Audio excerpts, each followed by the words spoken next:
tuni hi aphu pa Kamlel beini hikin ama gel do thaknan je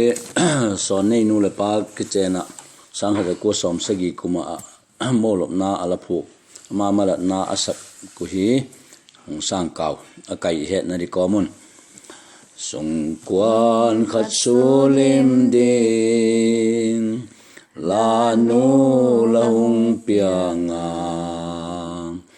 ma bang la pan tang pi dung pat kan chin khwam bang lua din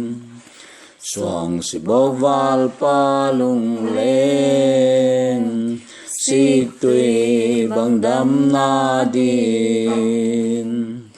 chung pa thian gua tang dung la nu nang mim bang la hung pianga chun le jua lung gel thiam Thing pi chun le kết lin Keng in hao lal pi ma som in tang dung lon le pa hel din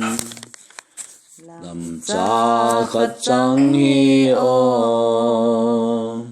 Kho tua in muan lal pan Vai lâu quan tuang lam giọt pi din nhang nuôi a hun sol tai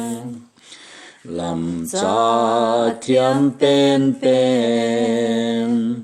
Van nuôi pa ra tâm te Lam bang pe lin a chia tâu a tang dung lon lê pa chia Choi hoin ding tan Za tâm la ya niang num La khan khwa di hung gel tia min Sung khat chun nun em hi din Chung pathianun vop tak chu Mal zolin hun vô hen Von sen đôi pai bằng qua đi Đam takin lam cha niang nu Asunon khat be chau kisai